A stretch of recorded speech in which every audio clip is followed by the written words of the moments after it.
Marcus wiped sawdust from his hands and reached for the cold cup of coffee on his workbench when the knock came. Not a polite knock, an urgent one, the kind that meant something was wrong. He opened the door. A woman stood in the rain, hair plastered to her face, one suitcase at her feet, eyes wide with something caught between desperation and determination. She wasn't from Millbrook. He could tell that immediately. Her clothes, even soaked through, were too well cut for this part of town. She looked him dead in the eyes and said, "I need a husband by Friday." Marcus stared at her. "It's Tuesday." "I know." He almost laughed, almost, but something in her expression stopped him. This woman wasn't joking and she wasn't crazy. She was scared. "You've got the wrong house," he said. "Please," her voice cracked on that single word. "I've knocked on 4 doors. You're the first person who answered." His grandmother's voice floated from the back of the house. "Marcus, who's there?" He looked at the woman, then at the rain hammering down behind her, then back at her face. "Come inside," he said, against every instinct he had. Her name was Elena. She sat at his kitchen table wrapped in a towel his grandmother, Nora, had pressed into her hands without a single question asked, because Nora was that kind of woman. Elena cradled a mug of tea and told her story in careful, measured sentences, like she'd rehearsed it but was still afraid of how it sounded. Her grandmother had died 3 months ago. In the will was a condition, a strange one, the kind only old women with firm opinions put into legal documents.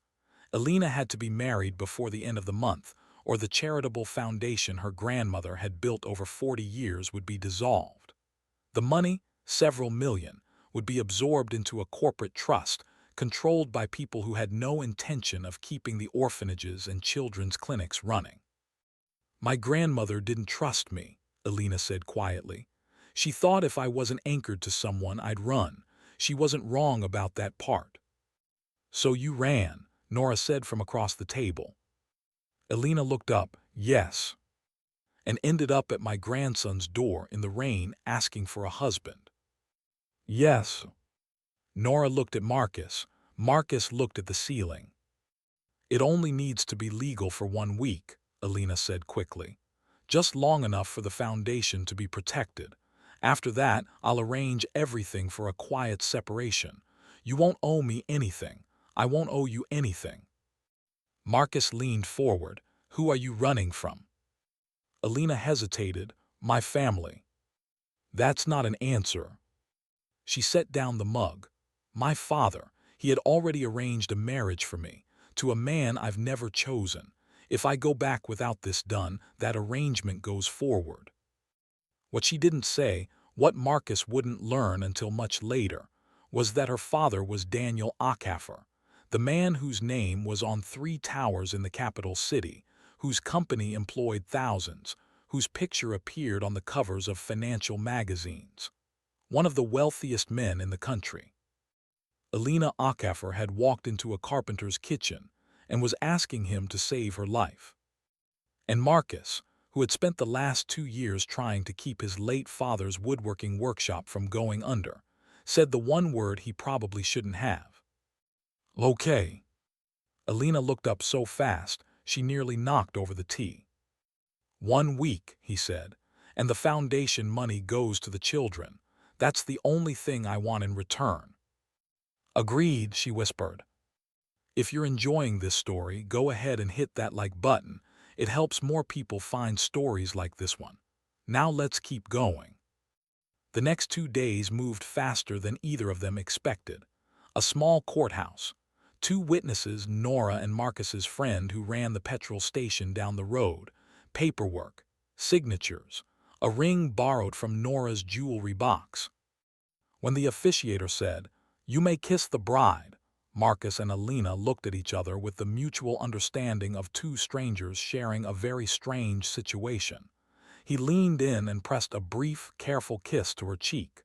She exhaled. They were legally married by Thursday morning.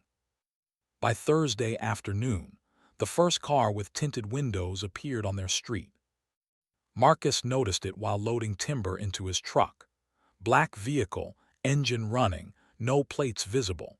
He didn't say anything to Alina, but he moved through the rest of the day with the quiet alertness of someone who knew something was coming. It came on Friday. 3 men in suits appeared at the workshop. They weren't violent, they were worse.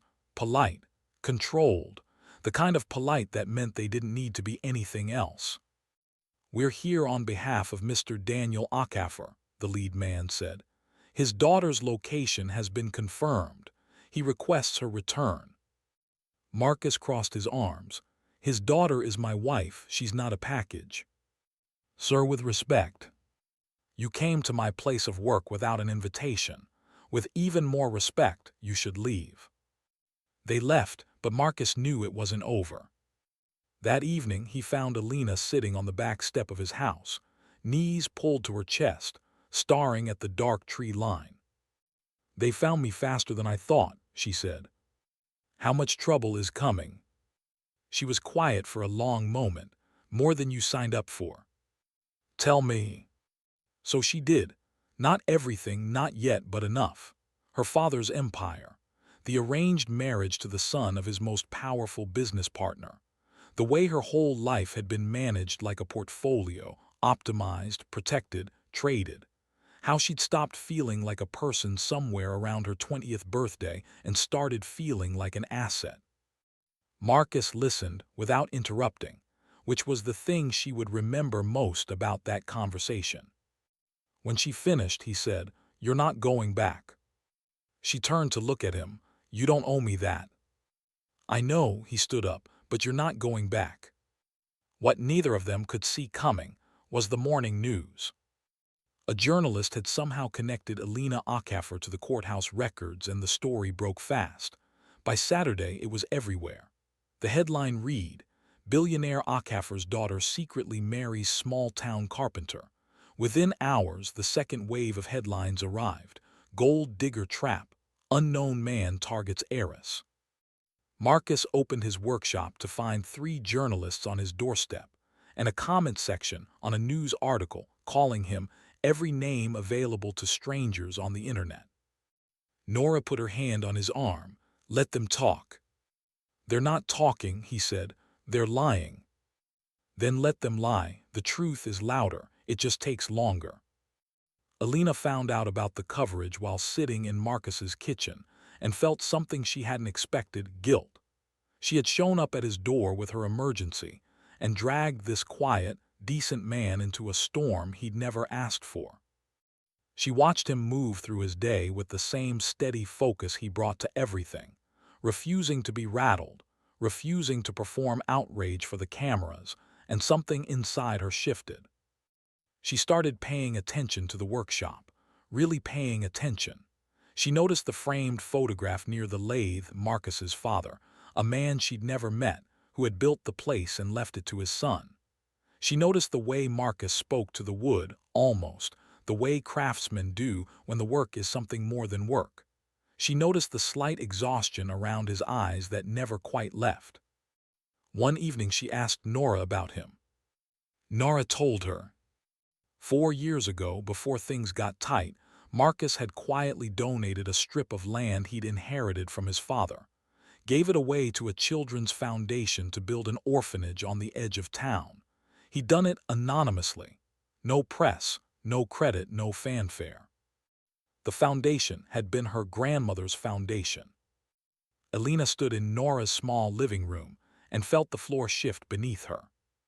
"He doesn't know," she said. "No," Nora said. "He never checked who ran it. He just wanted the land used for something good." The man who had given something away so children could have a home was the same man the internet was calling a gold digger. Daniel Acaffer arrived on Sunday. Not with security teams this time. He came himself in a single car and knocked on the door like a normal person. Marcus opened it, and the 2 men looked at each other in silence for a long moment. The billionaire and the carpenter, the father and the inconvenient husband. "Let's talk," Daniel said. They sat in the workshop, surrounded by the smell of timber and varnish. Daniel Acaffer was not what Marcus had expected. He was not loud. He was not threatening.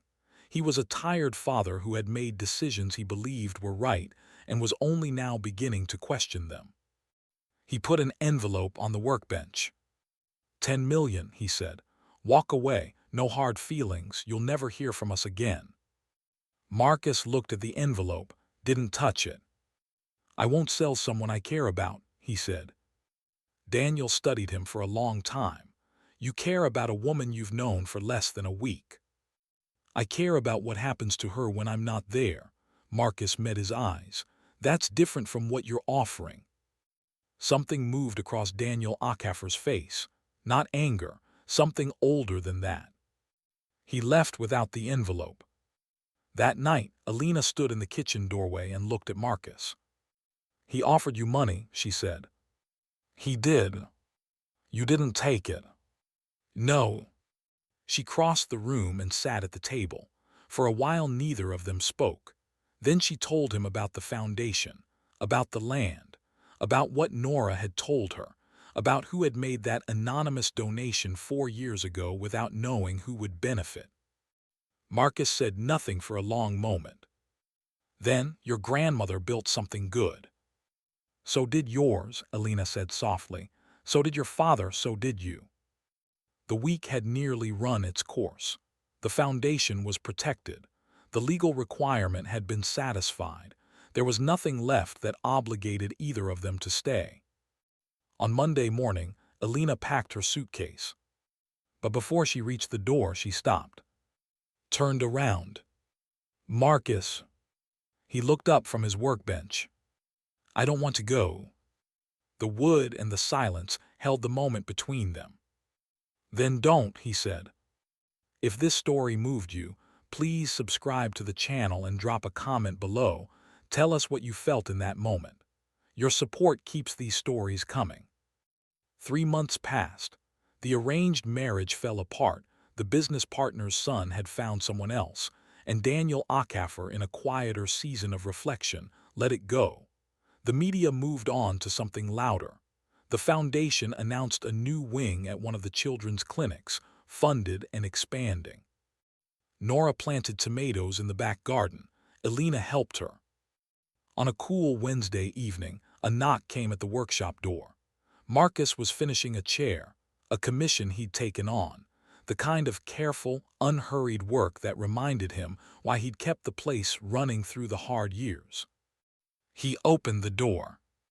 Alina stood there, not in a soaked dress this time, not with desperation in her eyes. She was smiling, just smiling, one hand behind her back. She brought it forward, a single key. I found a house 2 streets over, she said. It needs work. A pause. I thought maybe you could help me with that, long term. Marcus looked at the key, looked at her. How long term? He asked. She tilted her head. How does forever sound? He took the key. And this time, no one knocked on any door in the rain. No emergency, no contract, no arrangement. Just 2 people choosing each other clearly in the ordinary light of an ordinary evening. Which, as it turned out, was the most extraordinary thing of all.